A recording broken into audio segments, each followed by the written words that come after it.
तप्त मानस शांत हों, जिनके गुणों के गान में ये वर्धमान महान जिन विचरे हमारे।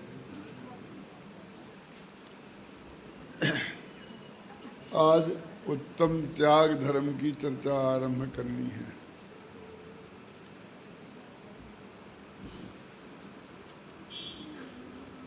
त्याग धर्म का ये दुर्भाग्य कहूँ या सौभाग्य कि आज का दिन हमने चंदा इकट्ठा करने का दिन बना लिया है।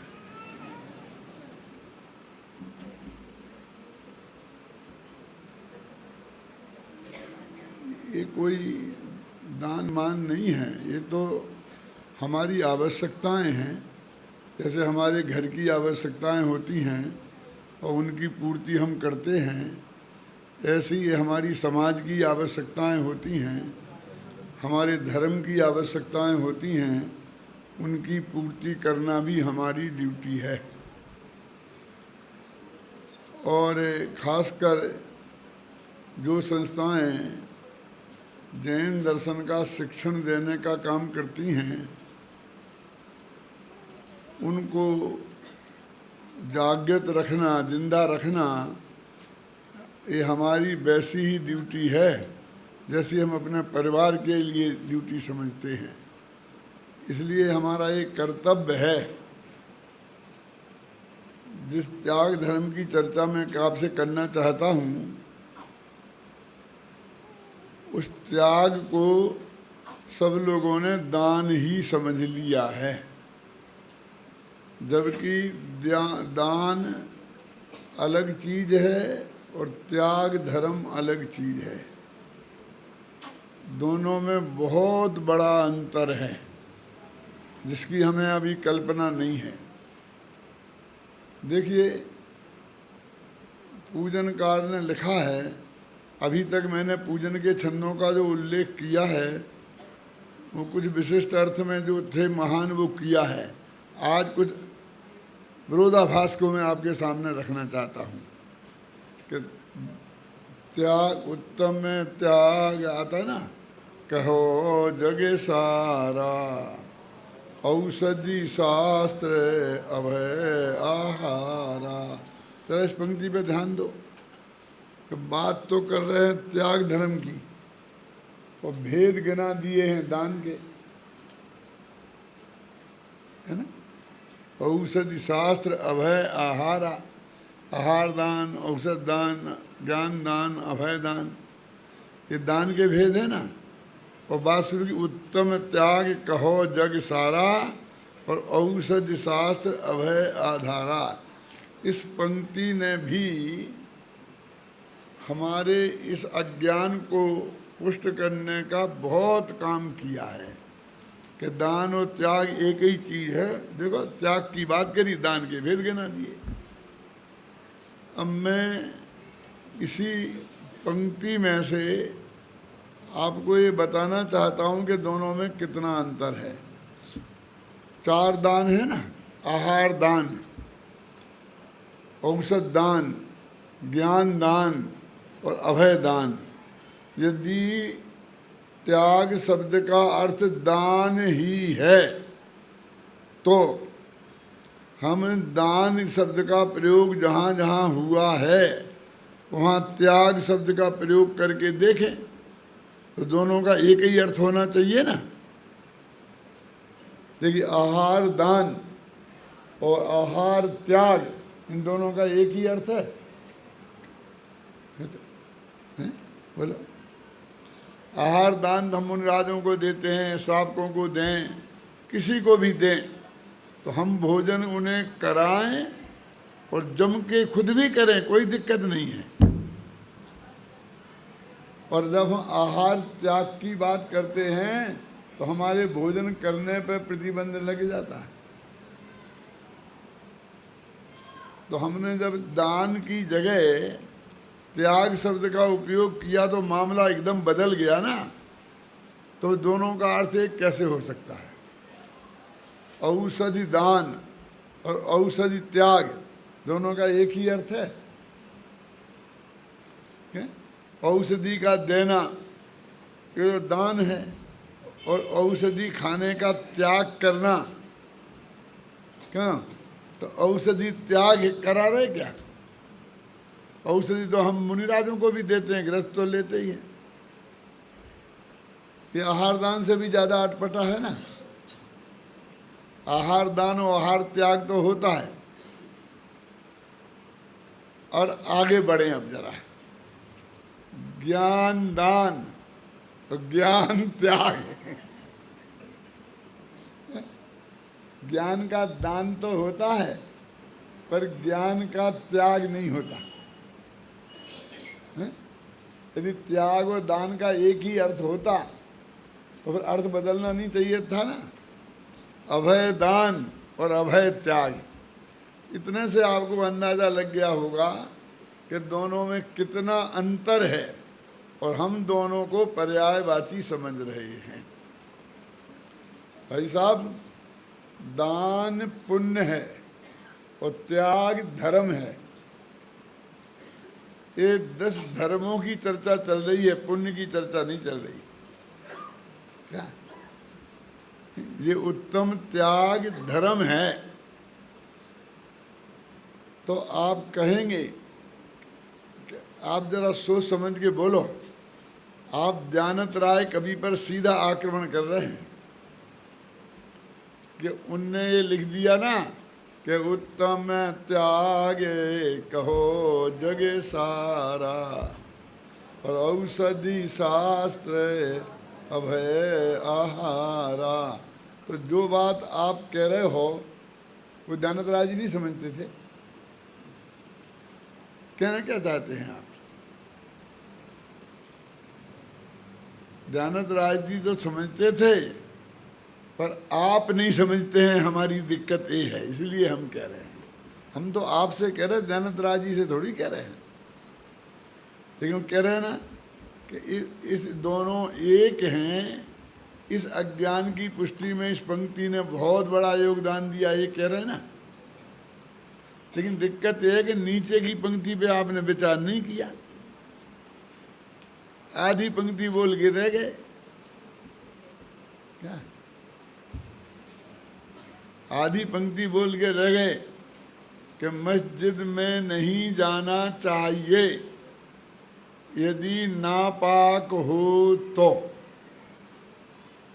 यदि नापाक हो तो छोड़ दिया, और लिख दिया कि देखो कुरान में लिखा है कि मस्जिद में नहीं जाना चाहिए। अब आधी पंक्ति एक बोल दी, दूसरी में क्या लिखा है बोलो? निश्चय रागे द्विष निर्वारे, ज्ञाता दोनों दान सम। क्या अर्थ है इस पंक्ति का, मुझे बताओ। सोचा कभी आपने कि कहते हैं कि निश्चय त्याग तो क्या है? निश्चय राग द्वेष निर्वारे, राग द्वेष को छोड़ना ये निश्चय त्याग है। अब ये जो 4 भेद गिनाए थे उसमें राग द्वेष की तो बात ही नहीं आई थी कहीं। तो आहार दान, औषध दान, ज्ञान दान, राग द्वेष निर्वारे तो आई नहीं। तो त्याग धर्म को तो बिल्कुल अलग बता रहे कि निश्चय राग द्वेष निर्वारे। अब यहाँ नहीं लिखा है कि व्यवहार क्या, लेकिन इसका अर्थ हो गया कि ऊपर जो बात कही है वो व्यवहार त्याग है। क्योंकि नीचे निश्चय लिख दिया ना, तो इसका अर्थ है ऊपर जो बात हमने कही है वो व्यवहार की है। अब देखिए, तो अब कवि का ये कहना है कि इस लोक में त्याग और दान निश्चय और व्यवहार के भेद से 2-2 प्रकार के होते हैं। अब वो कहते हैं कि हम निश्चय दान को त्याग कहते हैं और व्यवहार त्याग को दान कहते हैं। ऐसे समझ लो आप। चाहे निश्चय दान, निश्चय व्यवहार दान कहो, और चाहे निश्चय त्याग और व्यवहार त्याग कहो। तो कहते हैं निश्चय से तो राग देश का छोड़ना ये त्याग धर्म है। और व्यवहार में आहार आदि का देना, इसको भी त्याग धर्म कह देते हैं। तो इसका मतलब हो गया त्याग है निश्चय धर्म और दान है व्यवहार धर्म, ऐसा अर्थ है इसका। तो कवि के ध्यान में तो सब था, कभी नहीं समझते थे तो हम क्या, ये बात तो नहीं थी, लेकिन आप पूरी बात सुनते ही नहीं हैं तो हम क्या करें, और सुनते हैं तो विचारते नहीं हैं। अब अपन फिर पढ़ते हैं, क्या है, उत्तम त्यागे कहो जग सारा, शास्त्र अभय आहारा, निश्चय रागे ज्ञाता। ज्ञाता माने सम्यक दृष्टि जीव, दोनों दान समारे। अब दोनों को दान कह रहे थे, तो निश्चय त्याग, निश्चय दान को त्याग हो गया, निश्चय दान हो गया ना। दोनों दान माने निश्चय दान और व्यवहार दान। निश्चय दान माने राग देश का छोड़ना, और व्यवहार दान माने, तो दोनों लिख रहे हैं ना, दोनों घटित करना चाहिए। दोनों कौन से, कभी सोचा आपने? ज्ञाता दोनों दान समारे, इसका मतलब ये है थोड़ा भाषा का चक्कर पड़ा है, लेकिन जो मैं बात कह रहा हूँ बात वही सच्ची है और वही इन छंदों में लिखा है।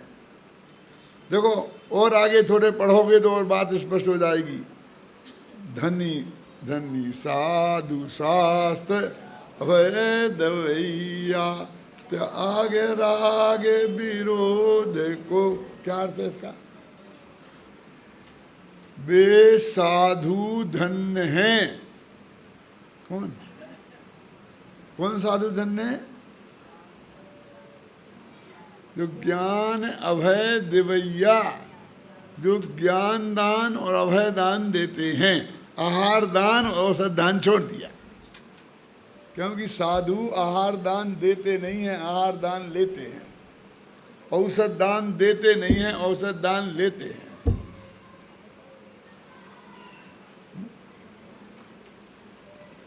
क्यों? दिवैया माने देने वाले, साधु को देने वाले शब्द का प्रयोग किया तो क्या लिखा?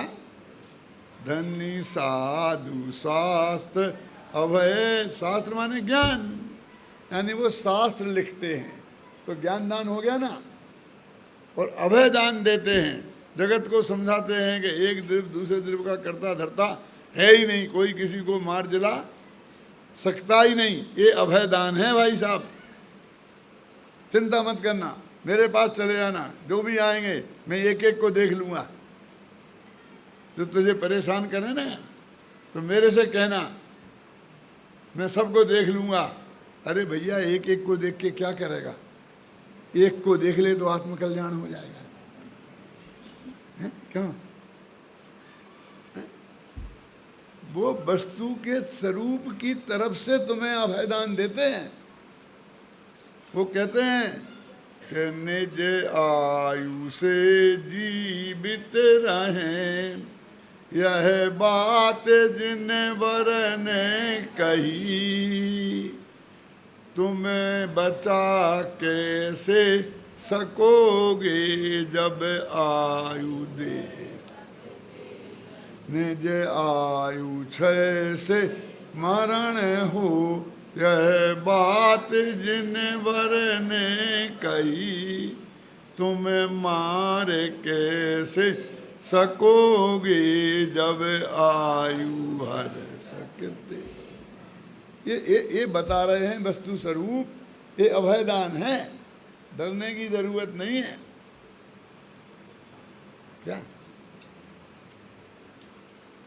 धन्य साधु शास्त्र अभय दवैया। दिवैया माने दान, साधुओं के दान कौन से हैं? शास्त्र दान माने ज्ञान दान और अभय दान। और त्याग राग विरोध को, और त्याग काय का किया है? राग और विरोध का, दोष का।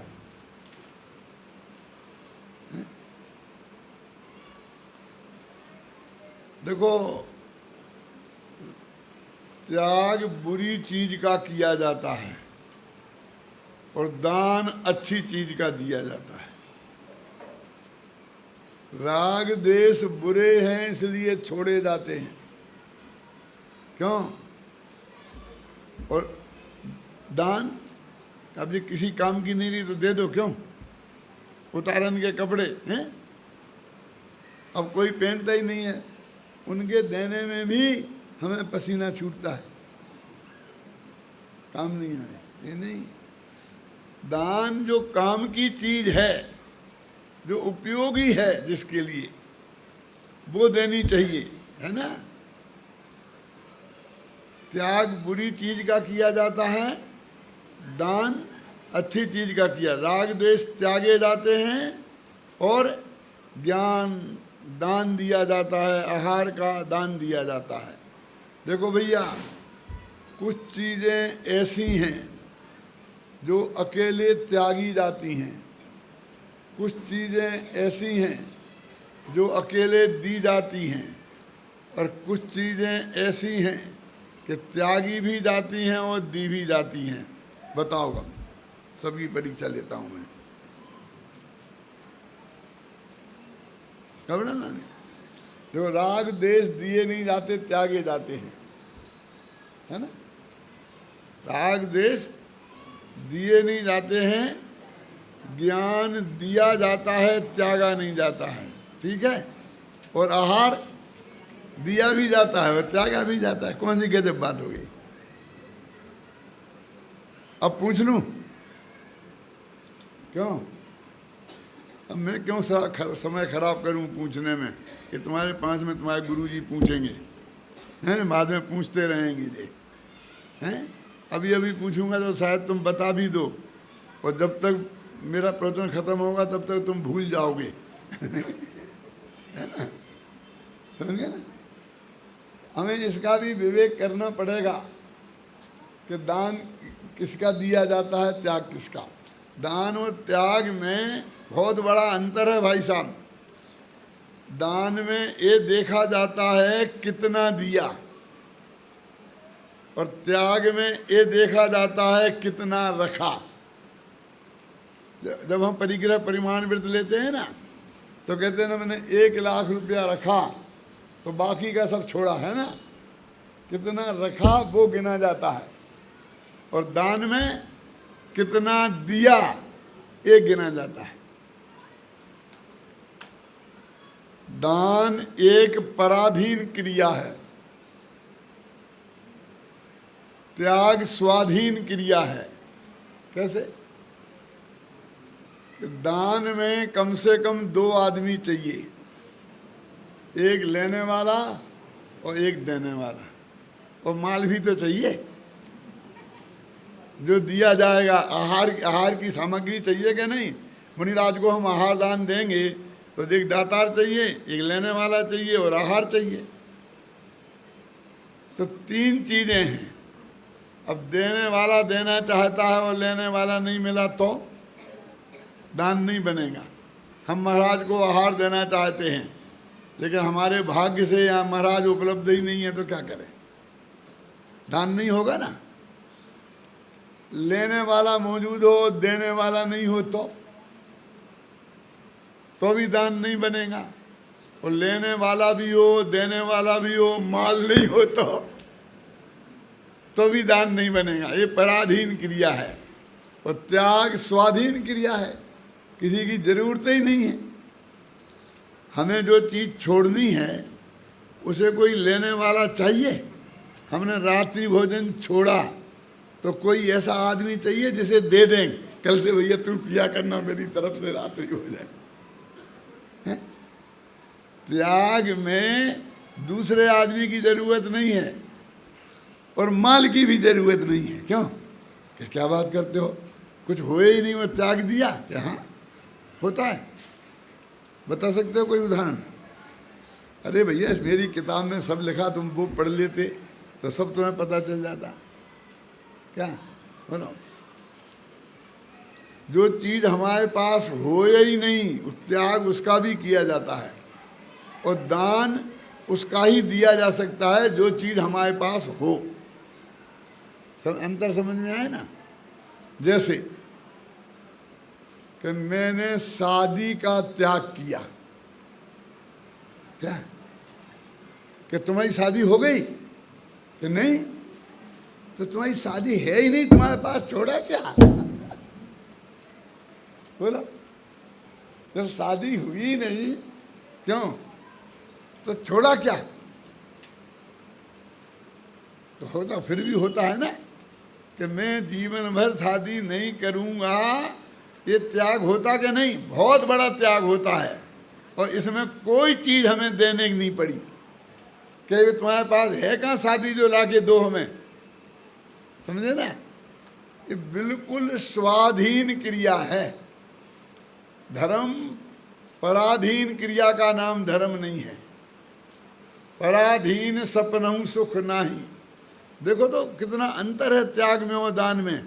जिसमें इतना अंतर है उसको हम एक समझ रहे, माने हम सोचते ही नहीं कुछ। ये कोई इतनी बड़ी बड़ी बातें मैंने आपको नहीं बताई हैं कि जिन्हें कि बहुत सोचने की जरूरत हो, कि बड़े बड़े शास्त्र देखने की जरूरत हो। ये तो हमारे आंखों की सामने की चीजें हैं कि नहीं है? त्याग आत्मा का धर्म है, समझे ना? और दान मैंने बोला कि ये पुण्य भाव है, शुभ भाव है। देखो, दान परोपकार की भावना से दिया जाता है और त्याग आत्म कल्याण की भावना से किया जाता है। अंतर समझ आया कि नहीं आया? क्यों? मैं तुम्हें दान दूंगा तो मुझे पुण्य बनेगा, इसलिए दान दिया जाता है कि भाई ये विद्यालय चलाना है तो बहुत ज़रूरी है कि इसके लिए हम उचित सामग्री जुटाएं, है ना? तो ये हमने आवश्यकता समझी और ये अच्छा काम है।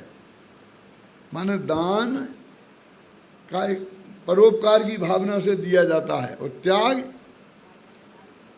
कभी मैं छोड़ दूंगा चक्रवर्ती तो कोई दूसरा बन जाएगा, मैं इस्तीफा दे दूंगा तो कोई दूसरा प्रधानमंत्री बन जाएगा, इसलिए इस्तीफा दिया जाता है। कोई बने चाहे ना बने, क्या फर्क पड़ता है, समझे ना? जब हमें त्याग किया तो हमें कोई विकल्प नहीं है। सुनना, देखिए, दान हमने परोपकार की भावना से दिया, मेरी बात सुनना, तो हमारी ड्यूटी है कि हमने जिस काम के लिए दान दिया है उससे वही काम हो रहा है, कहीं दूसरा तो नहीं हो रहा है। क्यों? हमने जिस काम के लिए दान दिया है, मान लो हमें महसूस हुआ कि ठंडे पानी की यहाँ व्यवस्था नहीं है तो हम ठंडे पानी की एक व्यवस्था करें, और उसके लिए दिया तो ठंडे पानी की मशीन तो नहीं लगाई, क्यों? और साहब ने अपने घर में एसी लगवा लिया उसी पैसा से, क्यों? उसकी देखने की ड्यूटी है क्या नहीं? बोलिए। कि साहब तुम्हें क्या मतलब, तुमने दे दिया, बहुत से लोग कहते हैं, फिर तुम्हारा दान क्या हुआ, तुम्हारा त्याग क्या हुआ? तुम तो दे दिया ना। कि नहीं, ये ऐसी बातें वो ही कहते हैं जो गड़बड़ करना चाहते हैं। जिनको गड़बड़ नहीं करनी है वो ऐसी बातें क्यों करेंगे? वो तो कहेंगे आइए साहब, भाई साहब देखिए जरूर, और आप नहीं आए तो भी कहेंगे आप देखिए, आपने कहा था ना कि वो पानी की मशीन लगवा देना, हमने लगवा दी, अब आपके यहाँ से उद्घाटन कराएंगे, आप आके देखिए। वो तो ऐसा कहेगा, कहना चाहिए ना। और त्याग में कुछ मतलब ही नहीं है। जिसको हमने छोड़ दिया उसका बाद में क्या हुआ? असली त्याग तो हम मलमूत्र का करते हैं। क्यों? क्योंकि जब हम निपट के आते हैं फिर हमने देखा कि उसे सूकर ने खाया कि कुकर ने, क्या हुआ उसका, फिर हमको उसका विकल्प भी नहीं आता है। जो हमने छोड़ा सो छोड़ा, और फिर उसका विकल्प भी बना रहे तो छोड़ा क्या? बोलो। एक कवि ने वैराग्य भावना लिखी। क्या लिखी? हिंदुस्तान के कवि ने, भरत क्षेत्र के कवि ने। और कहाँ के लिखे? विदेह क्षेत्र के, धात्विकी खंड द्वीप के विदेह क्षेत्र के चक्रवर्ती की वैराग्य भावना लिखी। कौन से? वज्रदंत। वेदो वज्र दंत राय आपनी सभा लगाए। क्यों? तो मुझे एक दफा बहुत गुस्सा आया। कि कैसा कवि है, इसे अपने प्रांत का, अपने देश का, अपने इसका ध्यान नहीं है। क्यों? कोई भारतवासी होता है तो अमेरिका के राष्ट्रपति की प्रशंसा के गीत गाता है कि अपने? हम भारत माता की जय बोलें कि अमेरिका की? ये गुजराती तो वो है जो गुजरातियों का ध्यान रखे। क्यों?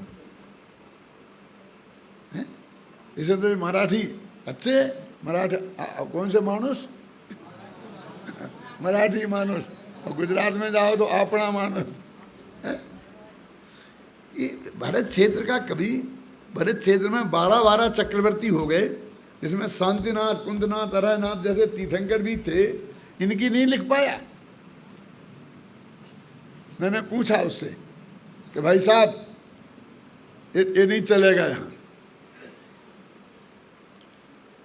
बोले ठीक है, मैं उनकी लिख देता हूँ, तुम बताओ भरत क्षेत्र में ऐसा उदाहरण जैसा मैंने लिखा है कि जब चक्रवर्ती को वैराग्य हुआ और उसने विचार किया कि अब मैं छोड़ करके सब राजपाट और दीक्षा लूँगा, तो अपने बड़े बेटे को बुलाया, कहा बेटा ये संसार असार है, राज जो है दुख का घर है, बहुत बहुत समझाया, इसलिए मुझे अब इसको त्याग कर मैं दिगंबरी दीक्षा लेना चाहता हूँ और ये इसका राज तिलक मैं तुम्हें करता हूँ, तुम संभालो इसे। तो बेटे ने क्या उत्तर दिया मालूम? कि हमने ऐसे बाप नहीं देखे आज तक, जो इतनी खराब चीज है, तो अभी अभी आपने बताई ना, ये असार है, कुछ काम का नहीं है, दुख का घर है। क्यों? वो ऐसी चीज को अपने बेटे को दे जाते, अपने बेटे को तो अच्छी चीज देते हैं, ये क्या कर रहे हैं आप? तुम्हारी समझ सोई समझ हमारी, हमें इंद्र पे पद क्यों दिया। मैं भी दीक्षा लूंगा, मुझे नहीं चाहिए। अरे तुम तो लेके छोड़ रहे, मैं लूंगा ही नहीं, पहले ही से छोड़ दूंगा। दूसरे भाई बेटे को बुलाया, उसने कहा भी यही जवाब। तीसरे को, चौथे को, पांचवें को, छठवें को, 60,000 में को लेन से थे। तुम तो 60 विद्यार्थी अभी होने हो कहाँ हैं? सब ने मना कर दिया, सबका एक ही जवाब था, तुम मेरी समझ सोई समझ हमारी, हमें नृप पद क्यों दिया। पोते पोतियों से कहा, कोई तैयार नहीं। एक बेटे की पत्नी के 6 महीने का गर्भ था, तो उसके पेट पे राज तिलक कर दी, क्योंकि अब वो पेट में जो गर्भ में बच्चा है वो तो मना कर नहीं सकता। उसको राज तिलक करके वो सब बाप बेटे दीक्षा ले गए। अब लाओ तुम ऐसा भरत क्षेत्र का उदाहरण, हम दूसरी बना देंगे, हमारे बाप का क्या जाता, हमारा तो धंधा ही है। क्यों नहीं है ना ऐसा कोई उदाहरण? अरे हमने क्वालिटी को चुना है, देश को नहीं चुना है, हमने प्रांत को नहीं चुना है, समझे ना, हमने जाति को नहीं चुना है, हमने क्वालिटी को चुना है। तो मेरी समझ सोई समझ हमारी, हमें नृपपद क्यों दिया। तो ये बात कहते हैं कि अब वो राज जो बेटे है वो राज संभालेगा, क्या होगा राज्य का, कि हमें क्या मतलब, हमने तो छोड़ दिया। हम अभी भी ये चिंता करें कि उसका क्या होगा, तो छोड़ा क्या? अभी तक क्या करते थे, सब अपने आप ही होता था, हम चिंता ही करते थे, और वो ही हमने अभी चालू रखी, तो छोड़ा क्या बताइए।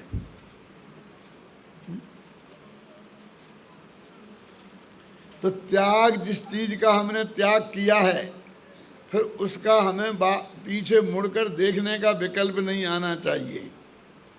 और दान को अंतिम तक हमें फॉलो करना चाहिए कि हमने जिस काम के लिए जो चीज़ अपना दिया है वो काम ऐसा हुआ कि नहीं हुआ। आप समझ गए ना? अरे भाई, वो दान देने वाले के अंदर में त्याग भाव नहीं आया, घबराना नहीं, क्योंकि त्याग भाव आया होता तो 1 लाख दे के 5 लाख कमाने के चक्कर में क्यों रहता है ना। पैसा से उसे मोह थोड़ी छोड़ गया, त्याग भाव थोड़ी आया। तुम हाँ तरकीब से कोई पंडित बता सकता है तुम्हें कि हाँ आ गया ना, वो छोड़ने का भाव आया ना, उतना तो राग कम हुआ ना, क्यों। लेकिन वो जानता है ना कि मेरी तो इतनी कमाई है, अरे मैं 1 लाख दे रहा हूँ 5 दिन में पूरे हो जाएंगे, क्यों।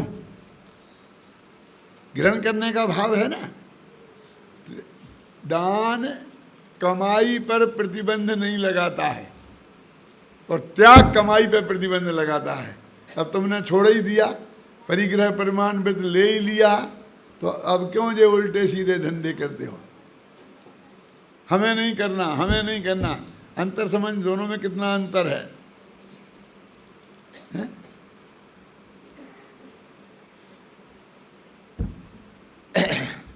दानी पुण्यात्मा है और त्यागी धर्मात्मा है, समझ लीजिए।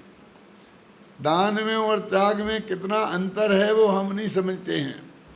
त्याग का तो हम सही स्वरूप समझते ही नहीं हैं, दान का भी हम सही स्वरूप कहाँ समझते हैं, क्यों। क्यों भैया उन्होंने कितना दान दिया? 5 लाख। 5 लाख क्या है भैया? 5 लाख क्या?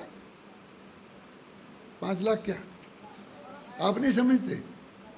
5 लाख रुपया है, लेकिन रुपया नाम का दान तो कोई दान ही नहीं है कि ना। देखो आहार दान तो 5 लाख आहार दिए हैं, 5 लाख ज्ञान दिया है, 5 लाख औषध दी है, 5 लाख अभय दिए हैं। 5 लाख कहाँ से आ गया? रुपया नाम का दान तो इस 4 दानों में है ही नहीं, लेकिन ये 5वां दान ही सब कुछ बन बैठा है। वे 4 दान को दान में रहे ही नहीं। अब एक करोड़पति सेठ जी वे ही आहार दान देते हैं, वे ही ज्ञान दान देते हैं, वे ही औषध दान देते हैं और वे ही अभय दान देते हैं। कैसे? क्यों? उन्होंने खोल दिया 5 लाख रुपया दे करके, 10 लाख 25 लाख रुपया दे करके, और एक आहार दान वो बना दी संस्था। उसमें से पैसा आता है, बाजार से सामान आता है, महिलाओं को रख दिया, विधवा महिलाएं मिल गई नौकरी पे, वे खाना बनाती हैं और रोज में पड़का के महाराज को आहार दे देती हैं। तो सेठ जी का आहार दान हो गया ना। पंडितों को भी जमा देती हैं। तो जिसने जमाया आहार दिया उसने आहार दान दिया कि सेठ जी ने? देखो सेठ जी भी ये मानते हैं कि मैंने दिया, वो बेचारी महिला भी मानती है कि सेठ जी ने दिया, मैंने नहीं दिया। कैसे कहते? तो आहार दान भी सेठ जी देते हैं ना, अपने गद्दी पे बैठे बैठे, ऑफिस में बैठे बैठे। और ज्ञान दान भी सेठ जी देते हैं। लगा दिया 2-4 पंडितों को, बेटा पढ़ाओ तुम, क्यों। और उनकी आजीविका की व्यवस्था सेठ जी ने कर दी, तो ज्ञानदान भी सेठ जी ने ही दिया। 2-4 वैद्य डॉक्टर लगा दिए, औषधालय खोल दिया, तो वो औषध दान भी सेठ जी ने ही दिया, क्यों। और एक बाहुबली अखाड़ा खुलवा दिया है, जहाँ पहलवान प्रैक्टिस करते हैं, तो अभय दान भी सेठ जी ने दिया, क्यों। ये सारा दान पैसे ही वाले कि क्या बात करते हो। तो इसलिए कि मैंने आज तक जितने दानवीर देखे वे सब सेठों में ही देखे। एक भी ऐसी माँ बहन को कि जिसने रोजाना एक दिन भी महाराज को आहार दान दिए बिना खाना नहीं खाया, उसको किसी ने दानवीर की उपाधि दी हो तो बताओ, क्यों। एक वैद्य और वो डॉक्टर जो दिन रात मरीजों को देख देख कर उनको क्यों इलाज करता है, किसी वैद्य को आपने दानवीर की उपाधि दी? नहीं दी। किसी पंडित को दी? घबराना नहीं है? पंडित ज्ञान दान देता है, दैत्य औसत दान देता है, माताएं आहार दान देती हैं, लेकिन उनमें से कोई एक भी दानवीर नहीं बना जिनने चारों में से एक नहीं दिया। सारे दानवीर उनमें से ही बने। ये कहाँ से लाए? ये मत घबराना कि आप मुझे दानवीर की उपाधि दे दें, इसकी मैं अपील कर रहा हूँ। दोगे तो लूँगा भी नहीं। मैं तो सिर्फ उस अज्ञान का बता रहा हूँ कि हमने किस चीज़ को दान समझा। पैसा दान नाम का कोई दान है? अरे दान यदि धर्म है तो चारों गतियों में होना चाहिए ना। तो देवों में कितना पैसा देंगे बे? कौन सा, वहाँ डॉलर देंगे कि पाउंड देंगे कि पैसा देंगे? क्या करेंगे? हैं? पैसा दान का नाम का दान कोई दान ही नहीं है। और ये सब में सबसे बड़ा दान यही हो गया। देखो क्या है, आज देखिए हमारे अंदर में ये पैसा कितनी गहराई से समा गया है। मैंने 1 घंटा प्रवचन किया, ऐसी ऐसी मार्मिक बातें बताई कि जो आपके जीवन में बिल्कुल ख्याल में ही नहीं थी। कुछ नहीं, सन्नाटा छाया रहा। फिर सेठ जी आए और उनने कहा पंडित जी 2 मिनट मैं बोलूं। हाँ बोलो बोलो बोलो। कि ये जो है ना क्या महावीर विद्या निकेतन, मैंने उसके लिए 5 लाख दिए। तालियां दे। क्या हो गया? हो क्या गया? क्या बोला सेठ जी ने ऐसा कि इतनी तालियां पिट गई? मेरे तो 1 घंटे में गला खराब हो गया। किसी ने तालियां ही नहीं पीटी। क्यों? बोला क्या सेठ जी ने ऐसा? किस बात पे तालियां पीटी हैं? आपको नहीं पता, लेकिन मुझे पता नहीं चला कि तालियां पीटने लायक क्या बोला सेठ जी ने। आता है सेठ जी को बोलना? एक लाइन बोलना हो तो हम पंडितों को लिख के देनी पड़ती है। 25 लाख में 100 धर्मेंद्र बनते हैं जे। और इनका वो 1-1, 2-2 पंक्तियां लिख के हम देते हैं। सेठ जी दिन भर रटते हैं और फिर स्पीकर पे आते हैं तो जेब में से पर्ची निकालते हैं और फिर भी नहीं बोल पाते हैं तो आधी पर्चियां प्रतिष्ठाचार्य को बोलना पड़ती हैं।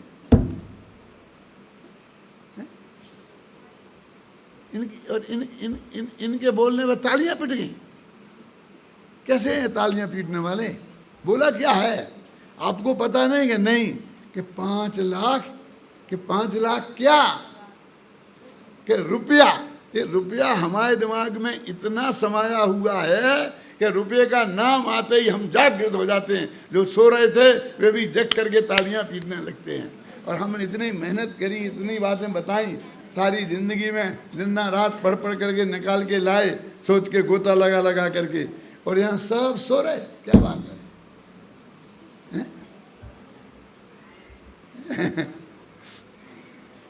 मैं मेरे व्याख्यान पर तालियां पीटने की अपील नहीं कर रहा हूँ। मैं तो आपके अंदर का जो अज्ञान है उसको उघाड़ कर आपको बता रहा हूँ कि हमने त्याग के प्रकरण में भी, त्याग के प्रकरण में वो 5 लाख जो दान में भी नहीं है और त्याग में भी नहीं है। क्यों?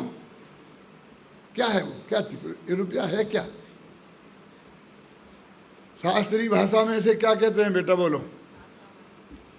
ये परिग्रह बोलते हैं ना इसे अपने धर्म की भाषा में। सेठ लोग कहते होंगे रुपया, लक्ष्मी, अपन तो इसे परिग्रह बोलते हैं ना। ये सब क्या है बोलो? परिग्रह है ना। और परिग्रह क्या है? पाप है ना। अच्छा तो पाप दान दिया ना।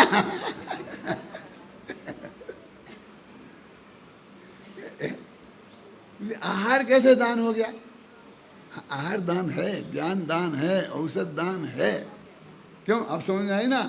क्योंकि वो उसकी एक आवश्यकता की पूर्ति करता है। ये तो कृत्रिम चीज है ना। मेरे कहने का मतलब ये है कि हमारे लिए त्याग धर्म में भी ये पैसा कितना हावी हो गया। क्यों? कि असली त्याग की हमें चर्चा करने का मौका नहीं मिलता है। हमारा ये दुर्भाग्य है कि सबसे बड़ा पंडित वो कहलाता है कि जिसमें अधिक से अधिक चंदा इकट्ठा करने की शक्ति हो। और सबसे बड़ा साधु भी वो कहलाता है जो करोड़ों जोड़ दे। उनने वहाँ 70 करोड़ जोड़ दिए, उनने 78 करोड़ जोड़ दिए। क्यों? कितने महान संत हैं। क्यों?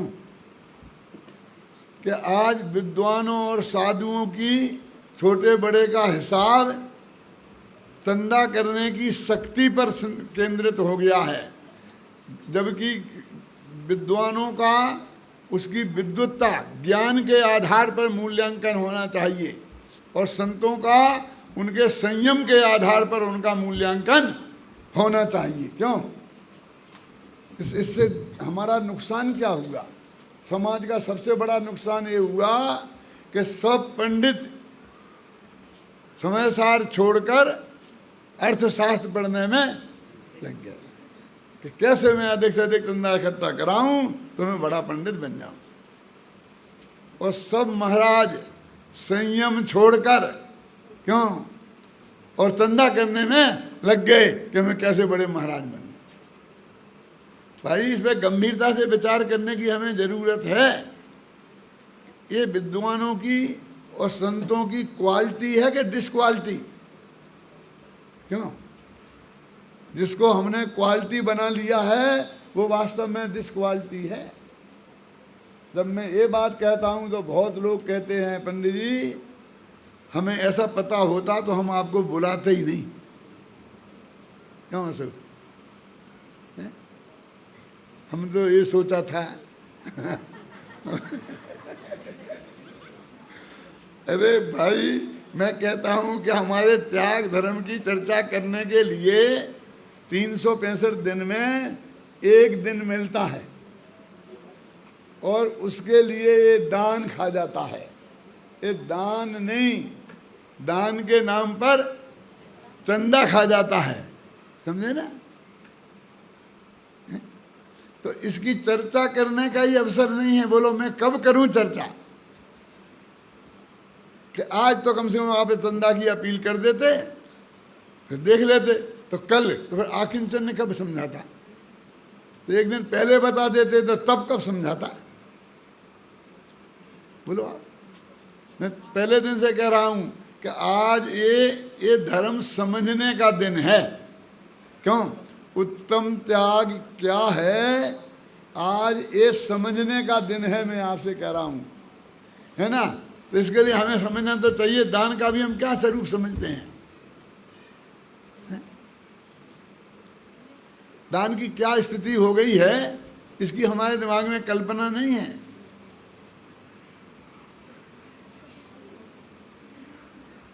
मैंने बोला ना, सब जगह पैसा हावी हो गया है। अब फिर भी कि सब लोग चलेंगे भाई, अपन पानी करना है, चंदा लेने चलो सब। कि कहाँ चलें? तो किसी ने कहा अपने सबसे बड़े सेठ जी तो बेई है नगर सेठ, उन्हीं के घर चलो। क्या उनके घर क्यों जाते हो बोनी बिगाड़ने? दूसरा ये क्या है, उनकी प्रशंसा के निंदा कि नहीं चलो, नहीं चलो, ऐसी कोई बात नहीं, ऐसी कोई बात नहीं, चलो। अभी ऐसे रास्ते में बात गए कि भाई तुम जाके करना, मिलेगा नहीं मिलेगा, अरे बेकार, वहाँ से आगे वापस आना पड़ेगा, क्यों चलते हो, बेकार ही क्यों करो, ये करते हो, पानी बिगड़ जाएगी। अब उनने 11,000 लिखा दिया तो फिर नीचे कोई ऊपर तो लिखेगा नहीं, सब नीचे ही लिखेंगे, इसलिए उनके यहाँ नहीं जाओ। ऐसे बढ़ते करते करते गए, पहुँच गए, निंदा करते करते पहुँचे और जाते ही सुर बदल गया। अरे सेठ साहब, हम तो सबसे पहले आप ही के घर आए हैं, कहीं दूसरी जगह जाते तो बोनी बिगड़ जाती। हम समझते पांडरी अच्छी लिखी जाएगी तो सारी पांडरी भी अच्छी हो जाएगी। हम तो यही समझ के आए हैं कि हाँ, दूसरा कुछ मस्का लगाता है, तीसरा वो खुद मस्का लगाता है। हमारा मनुष्य जन्म इसके लिए हुआ है। क्यों? है? फिर उन्हें जो वे कल्पना करके गए थे उससे कम दिया तो बाहर जब निकलेंगे तो निंदा करते हुए निकलेंगे ना। लेकिन यदि मान लो कल्पना से बहुत ज़्यादा दे दिया तो भी वो प्रशंसा करते हुए निकलने वाले नहीं हैं। मुंह में रूमाल दाब के निकलेंगे कि भैया तुमने तो पाड़ा दुहिलाए। क्या बोलेंगे? पाला नहीं, समझ में नहीं आया। पाड़ा दुहलाए समझे ना, भैंस को तो सब देते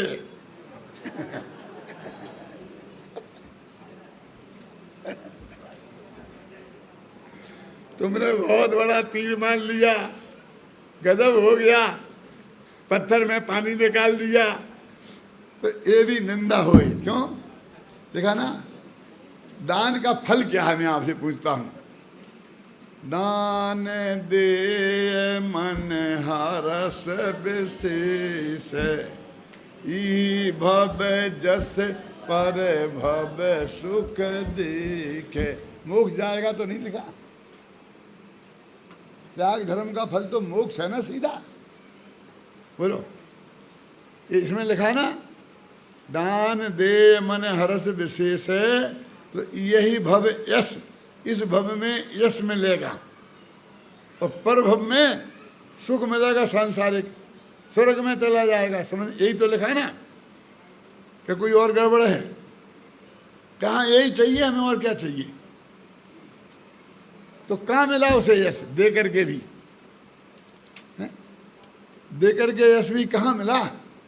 एक सेठ जी थे, बहुत कंजूस प्रकृति के थे, कभी भी पानी का मौका आए, थे तो सबसे ज़्यादा संपन्न पैसे वाले, लेकिन सबसे कम लिखाएं।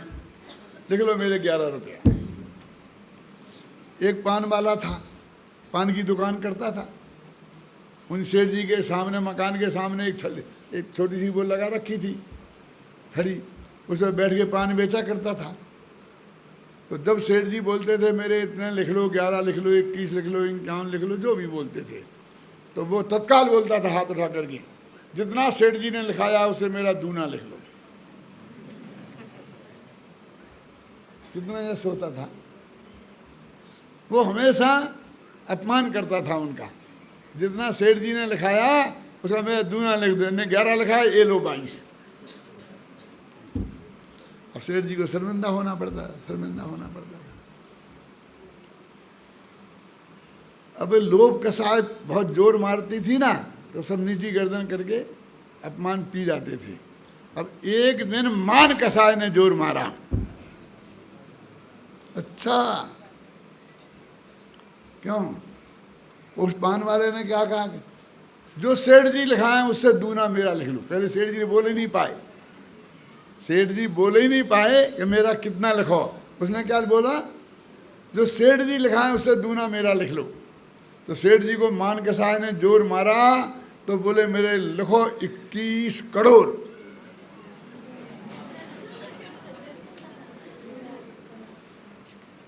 अब तो देखो सब सन्नाटा हो गया। लाओ चेक काट के देता हूं, बोल तू बोल। बोले मैं क्या बोलूं, मेरी तो चांद में इतने बाल भी नहीं है।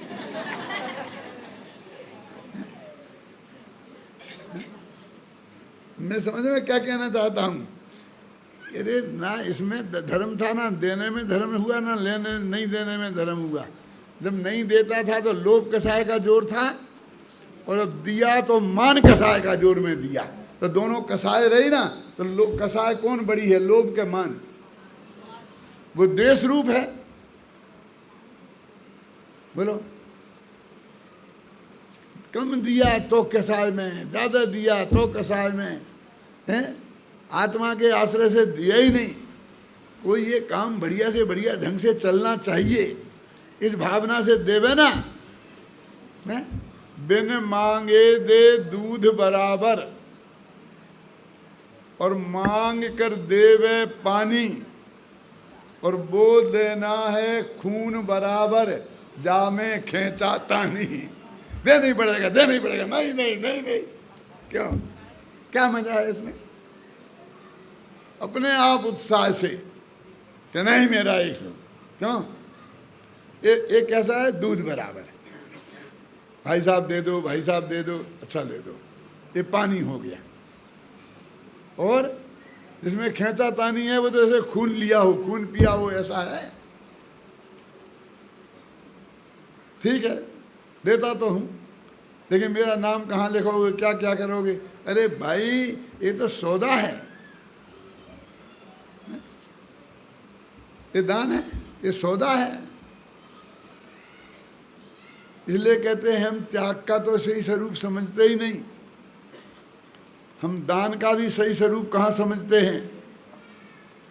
अरे मुनिराजों की नवदा भक्ति पूर्वक रोजाना अपने दरवाजे पर खड़े हों, जब मुनिराजों के आने का समय होता है उनके लायक रोजाना शुद्ध भोजन बनाएं और परगाहन को खड़े हों रोजाना, चाहे नगर में मुनिराज हों और चाहे ना हों, हुए तो मुनिराज के आहार हो जाएं तो अपने को महाभाग्यशाली माने, मेरे ख्याल में है ना, तो उसे रोजाना आहार दान का फल मिलेगा। तो सच्चा आहार दान देने वाला है। अपने यहाँ ऋषभदेव भगवान धर्म तीर्थ के प्रवर्ता और राजा श्रेयांश दान तीर्थ के प्रवर्तक हैं। आहार दान की क्या महिमा है उसकी कल्पना आपको है। अब ऐसे श्रावक जब घर घर में होंगे तब मुनिराजों को अनुदिष्ट आहार मिलेगा। क्यों? और मुनिराज आए और वो धन्य हो जाए और महाराज आहार करके चले गए। क्यों? खड़े खड़े भोजन क्यों किया महाराज ने? बैठ के शांति से नहीं कर सकते थे कि समय कहाँ है, उन्हें जाना है, सामायिक में बैठना है, और गृहस्थ का घर बैठने लायक है। क्यों? कहाँ बैठे? अरे गृहस्थ का घर तो काजल की कोठरी है। काजल की कोठरी में कैसो ही प्रवीण जाए, एक दाग आखिर पे लागे ही लागेगी। भोजन तो खड़े खड़े कर लिया और बाद में जम गए आराम से। और आहार दान में कितना? आहार दान तो आहार दान में कितना? 2 रोटी 2 चम्मच दाल और कितना? अरे नहीं, ये नहीं, तुम समझे नहीं। उनके यहाँ गए थे ना तो उन्हें 10 लाख दिए थे, आपके कितना आहार दान में बोलो? देखिए आहार दान में नोट भी दिए जाते हैं।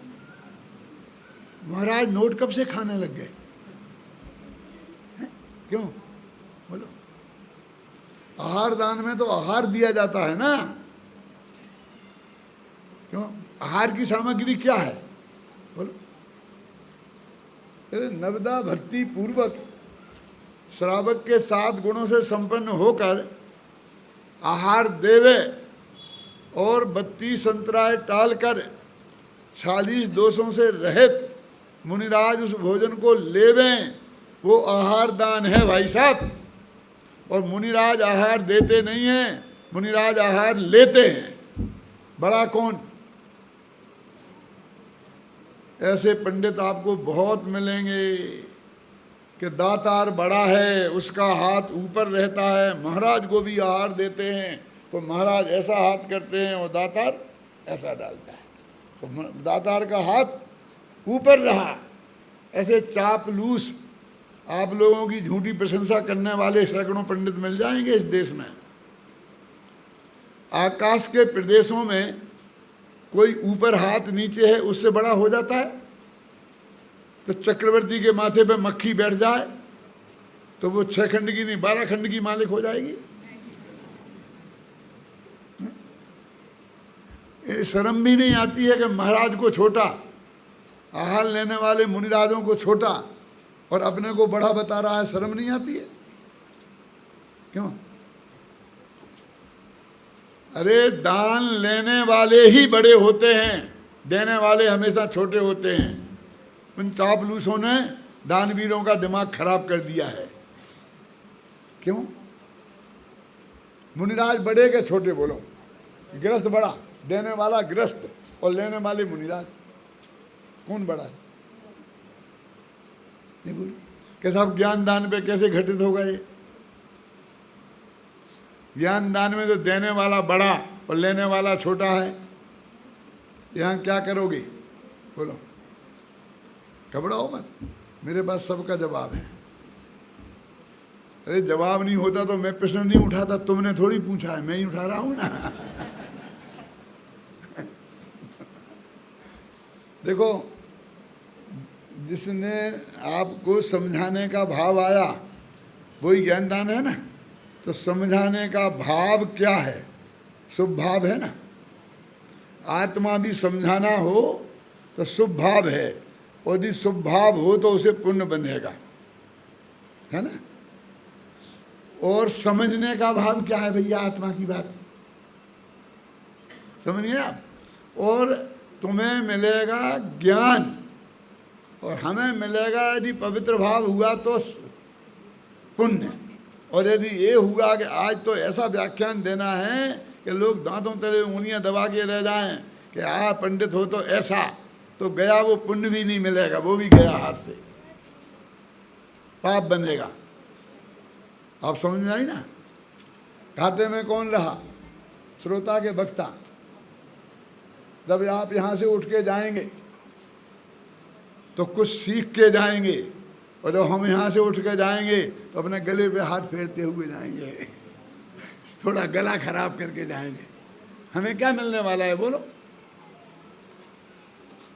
आप मेरा समझे ना। मुनिराजों ने शास्त्र लिखे तो वो 7वें गुणस्थान में आत्मा का अनुभव कर रहे थे, इतनी उत्कृष्ट दशा में थे, अतीन्द्रिय आनंद का सीधा डायरेक्ट उपभोग कर रहे थे, और वहाँ से आए और यहाँ शुभ राग की भट्टी में जले, तब शास्त्र लिखे गए। तो उन्हें हानि हुई कि लाभ, तो पुण्य बना होगा ना।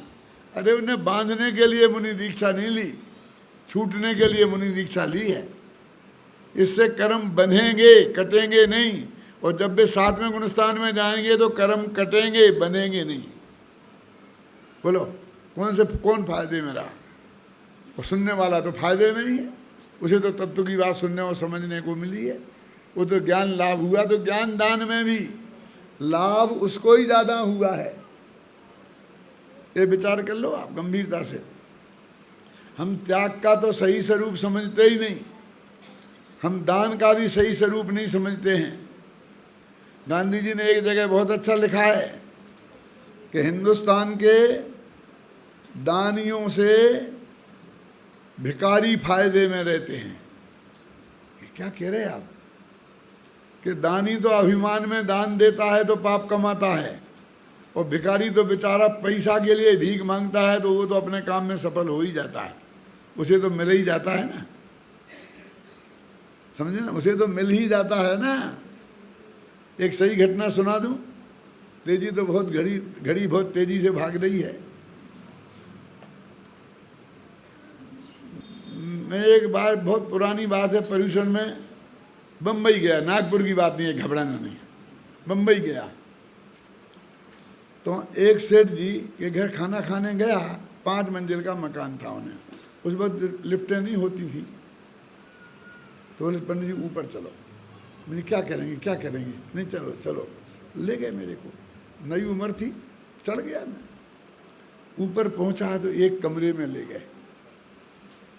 वो कमरा कैसा था मालूम, उसमें संगमरमर के पाटियाँ जड़े हुए थे, और उन पाटियों पे ये लिखा था कि इन सेठ जी ने आज तक कहाँ कहाँ किस किस को कितना कितना दान दिया, और उसका जोड़ कितना हो गया।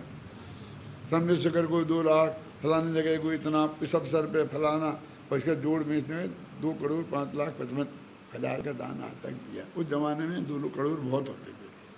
तो वो उनने उस कमरे में ले गए, तो मैंने वो देखा, तो मेरी समझ में आया कि सेठ जी ने पालीताना की यात्रा क्यों कराई है। क्यों? अब मैं देखता रहा शांति से। तो सेठ जी बोले चलो पंडित जी। ने कहा नीचे। क्यों? अब क्या है, काम हो गया। मैंने कहा भाई ये तो मैंने आज तक नहीं देखा था। जिनको दान देते हैं वे पार्टियां लगवाते हैं, ये तो देखा था, लेकिन देने वाले ने अपने घर में पार्टियां लगा के रखे हों, ये मैंने आज तक नहीं देखा था। अब मैं यहाँ से कैसे जा सकता हूँ। लेकिन अब मैं आपसे ये चाहता हूँ कि मुझे वो दूसरे कमरे में ले चलो कि जिसमें वो पार्टियां लगा हो कि आपने कितने रुपए की सब्जी खरीद के खाई है, वो भी मुझे उसका जोड़ चाहिए, पार्टियां चाहिए, वो चाहिए। और अपने विषय कसाय में कितना खर्च किया है, सिनेमा कितने के देखे हैं, समझे ना आपकी में, कश्मीर की यात्रा में कितने खर्च हुए थे, वो मुझे सारा हिसाब देखना है उन कमरों में चलो। क्या बात करते हैं आप, क्या बात करते हैं, कि क्यों? तो उसका भी कोई हिसाब रखा जाता है। मैंने कहा बिल्कुल सही कहते हैं, आपने दान तो हिसाब से दिया है, लेकिन पाप तो बेहिसाब किया है, उसका क्या हिसाब रखना? क्यों? बोलो क्या है? ये दान का स्वरूप है, इसे दान कहते हैं। क्यों? यानी हम त्याग धर्म का तो सच्चा स्वरूप समझते ही नहीं हैं, दान का भी हम सच्चा स्वरूप नहीं समझते हैं। कि भैया तुम सेठियों के पीछे क्यों पड़े रहते हो? मैं कहा तुम भी तो पड़े रहते हो इनके पीछे, अरे तुम तो इनसे पैसा लेने के लिए पीछे पड़े रहते हो, और हम तो उन्हें ये समझाने की कोशिश कर रहे हैं कि तुम यदि दान देते हो तो तुम्हें उसका पूरा पूरा लाभ भी मिलना चाहिए। ऐसी भावना करके तुम, पैसा तो हाथ से निकल जाता है और उसका लाभ तुम्हें नहीं मिलता है, इसलिए हम उसका सही स्वरूप बताते हैं कि जिससे ये काम करेंगे तो आपको उसका पूरा लाभ भी मिले। हम तो ये समझाते हैं भाई साहब, हम पीछे कहाँ पड़ते? पीछे तो तुम पड़ते हो। क्यों? ये दान लेने वाले झूठी प्रशंसा कर करके पीछे तो तुम पड़ते हो। तुम्हारा बस चले तो शुद्धोपयोग से मोक्ष नहीं भेजो, त्याग धर्म से नहीं भेजो। तुम तो उनसे कहोगे सेठ जी तुम सारा पैसा मुझे दे दो, सीधा मोक्ष में पहुंचा देता हूँ। मैंने अमेरिका में एक श्वेतांबर, दिगंबर की बात नहीं है, एक श्वेतांबर मुनिराज थे। वहाँ अमेरिका में तो दिगंबर तो होते ही नहीं है, वहाँ पर दिगंबर नहीं होते, दिगंबराएँ होती हैं।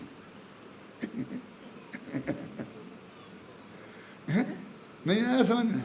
कोई बात नहीं, नहीं आया हो तो कोई दिक्कत नहीं है। समझे? तो वो भाषण दे रहे थे, मैं सच बोलता हूँ। क्या कह रहे थे? देखो ऐसा बैंक तो आपके पास होगा, ऐसा बीमा भी होता है कि तुम उनका बीमा करा दो, बैंक में जमा। जब मैं था कि 20-22 वर्ष का, तो मेरे पास पैसा वैसा बिल्कुल नहीं था, खाना की व्यवस्था मुश्किल से होती थी। सही घटना है, एक बीमा एजेंट आया, वो अभी भी जिंदा है। तो उसने मेरे को घंटे भर तक मेरा माथा खाया और मैं बीमा समझाया कि आप लाइफ इंश्योरेंस करा लो तो आपका 40 वर्ष का हो जाएगा, 50 वर्ष का हो जाएगा, और आप इतना इतना पैसा लगेगा और आपको 40 वर्ष बाद जिंदा रहे तो इतने का इतना मिल जाएगा, और आप मर गए तो आपके बाल बच्चों को मिल जाएगा। ऐसा बहुत समझा रहा था। तो समझाते समझाते जब वो थक गया तो मैंने कहा भाई साहब ऐसा कोई बीमा होता है कि तुम मुझे अभी से पैसा देते जाओ और जब मैं मर जाऊं तो मेरे बाल बच्चों से ले लेना, कि बुढ़ापे में मेरे से ले लेना 40 वर्ष बाद, क्योंकि मुझे पैसे की आज बहुत ज़रूरत है ना, मुझे पैसे देने की नहीं है हैसियत, लेकिन ज़रूरत है। मुझे पक्का भरोसा है कि बुढ़ापे में इतना पैसा होगा कि मैं बहुत आसानी से 10 गुने भी चुका दूंगा। तुम तो 5 गुने दोगे ना, मैं 10 गुने दे दूंगा तुम्हें, और मरने के बाद तो बच्चे दे ही देंगे। मेरे बच्चे इतने नालायक नहीं होंगे कि बीमा का पैसा लेने को तो तैयार हों और कर्जदान बोल गए हों पिताजी तो वो देने को तैयार नहीं हो, इतने नालायक नहीं होंगे। क्यों? ऐसा बीमा कोई होता है? मैं क्या दूसरा घर देखो बेटा, यहाँ तुम्हारी मेहनत सफल होने वाली नहीं है। अरे ये क्या बात! धर्म तो उसे कहते हैं कि जो तत्काल फल दे, और कर्म उसे कहते हैं जो तत्काल गारंटी से फल ना दे। क्यों? कर्म पहले बंधेगा, फिर सत्ता में रहेगा, फिर आबादा काल पूरा करेगा, फिर उदय में आएगा, तब फल देगा ना। तो कर्म कभी तत्काल फल नहीं देता, और धर्म तत्काल फल देता है। कि पंडित जी एक प्रश्न है कि हम जो पूजा करते हैं तो इसका फल हमें मिलेगा ना, इसका फल हमें मिलेगा ना? मैंने कहा भैया तुम्हें मिला नहीं, तुम पूजा की तुमने तो तुम्हें उसका फल मिला नहीं। नहीं अभी तो नहीं मिला। पंडित लोग कहते हैं कि अगले भव में मिलेगा, तो मिलेगा कि नहीं? मैंने कहा अभी नहीं मिला है तो कभी नहीं मिलेगा, और अभी मिला है तो भविष्य में भी मिलेगा। क्या मतलब कि भगवान की भक्ति करने में तुम्हें आनंद आया कि नहीं, तो वो आनंद ही तो फल है, तो फल मिल गया ना, तत्काल मिल गया ना तुम्हें, क्यों? और तुम कहते अभी तो नहीं आया, तो तुम्हें संकलेश परिणाम हुआ, पसीने से लथपथ हो गए, क्योंकि मंदिर में पंखा था नहीं, क्यों? पसीना आ रहा था और हमने खूब जान मजीरे बजाए, देखो कैसी हालत हो गई है। तो अभी तुमने तकलीफ भोगी है, संकलेश परिणाम किए हैं, तो भविष्य में पाप बंधा होगा। अभी नहीं मिला तो कभी नहीं मिलेगा, अभी मिला तो बाद में भी मिलेगा। धर्म तो वो है जो तत्काल फल दे, जो कल फल दे वो धर्म नहीं है। त्याग का आनंद तो जब हमने त्याग किया हो उसी वक्त आता है। नाराज मत हो जाना, एक बात कहूँ तो, जब आप जाते हैं ना मल त्याग करने और ढंग से पेट खाली हो जाए तो कैसा आनंद आता है, जैसे आधा मोक्ष हो गया हो। और पेट खाली नहीं हो हैं तो कैसा लगता है? अरे त्याग का आनंद तो मल जैसी गंदी चीज के त्याग में भी आता है। तो ये धर्म में तुम वस्तु के स्वरूप में मोह राग राग देश परित्यागी साम्य भादाव बोध का, ये राग देश का त्याग, ये साम्य भाव के धारक, ऐसे हमारे भगवान होते हैं। राग देश परित्यागी, त्याग हमेशा बुरी खुरी चीज का किया जाता है, राग देश खोटी चीज है, तो वो अपने आत्मा में पैदा हुआ है, उसे छोड़ा जाता है। और जो पदार्थ अपने हैं ही नहीं, के पर पदार्थ, रुपया पैसा, अरे भगवान आत्मा में एक त्यागोपादान शून्यत्व शक्ति है। सुनिए, इसका काम क्या है कि ये आत्मा ना किसी का त्याग कर सकता है और ना किसी का ग्रहण। आज तक तूने पर का ग्रहण किया ही नहीं, अपनी चीज छोड़ी नहीं जा सकती। अपना आत्मा है उसे कैसे छोड़ें? अपना जो ज्ञान है अपन ने छोड़ दिया क्या? नहीं छोड़ सकते। इसलिए त्याग का भी हम सही स्वरूप समझें, दान का भी हम सही स्वरूप समझें, और त्याग और दान अपने जीवन में अपना कर अनंत सुख शांति की प्राप्त करें। इस मंगल भावना के साथ मैं अभी की बात समाप्त करूँ।